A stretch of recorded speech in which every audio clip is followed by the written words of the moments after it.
যে ঘটনাটা নিত্যদিন এখন ঘটছে, রেপ বা ধর্ষণ যেটা আমরা বলছি, সেইটাকে কিছুটা আমি তুলে ধরার চেষ্টা করেছি। মেয়েকে যে আমি পড়াশোনা করতে বাইরে পাঠাবো সেটাও যেন আমি ভয় পাচ্ছি এখন। বহরমপুর ঝংকার নৃত্য মন্দিরের তৃতীয় বার্ষিক সাংস্কৃতিক অনুষ্ঠান অনুষ্ঠিত হলো রবীন্দ্র সদন প্রেক্ষাগৃহে।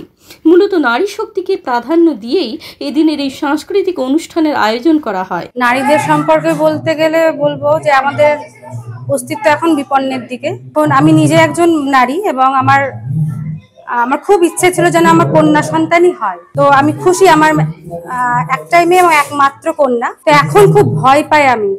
আগে যে স্বপ্ন ছিল যে তাকে পড়াশোনা করাবো, বিয়েটা তো অবশ্যই দরকার, কিন্তু সব আগে যেটা দরকার নিজের পায়ে দাঁড়ানো, স্বাবলম্বী হওয়া। তো বর্তমান যে পরিস্থিতি, সব দিক দিয়ে যেন একটা অশান্ত পরিস্থিতি। জীবন যাপনের যে লড়াই, অস্তিত্বের যে লড়াই, সেটাই এখন মানে দুর্বিষহ হয়ে উঠছে। আর কোনো কিছু ভাবতে পারি না, কারণ কোনো আন্দোলন করেও কিছু হচ্ছে না। নিজের লড়াইটা নিজেকে লড়তে হবে, কিছু তো করার নেই। ভয় পেয়ে পেয়ে তো মরার আগেই মরে যাব, তাই ভয় পাচ্ছি না, কিন্তু আরো সচেতন হচ্ছি। মেয়েকে ভাবাচ্ছি যে তোমাকে নিজের যুদ্ধটা নিজেকে জয় করতে হবে, পাশে কেউ থাকুক বা না থাকুক। বর্তমান সময়ে যেভাবে বেড়ে চলেছে নারীদের উপর নির্যাতন, তারই প্রতিবাদে গর্জে উঠল নারী শক্তি। একাধিক নৃত্য এবং নৃত্যনাট্যের মধ্য দিয়ে সমাজের অবক্ষয়কে তুলে ধরা হয় এই অনুষ্ঠানে। লিপি দিদিমণি মানে শর্মিষ্ঠা দি, ও যে একটা ড্রামা নাটক একটা করছে মেয়েদের এই ব্যাপারটার উপরে। তো এটা খুব একটা স্পর্শকাতর একটা ব্যাপার।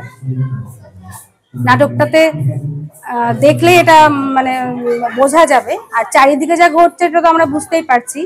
একলা মেয়েকে ছাড়তে ভয় লাগছে, মেয়েকে যে আমি পড়াশোনা করতে বাইরে পাঠাবো সেটাও যেন আমি ভয় পাচ্ছি এখন।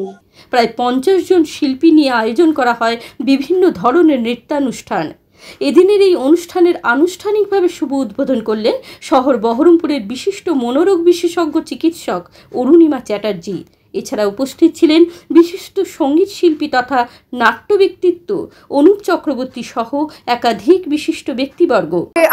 নমস্কার, আমি শর্মিষ্ঠা সাহা। আজকে আমার ঝংকার নৃত্য মন্দিরে তৃতীয় বর্ষ বার্ষিক অনুষ্ঠান আছে। আজকে অনুষ্ঠানে আমাদের ক্লাসিক্যাল থাকছে, আমরা একটা এবার ডান্স ড্রামা করছি মা, আর আমাদের আরেকটা থাকছে হচ্ছে গাজন।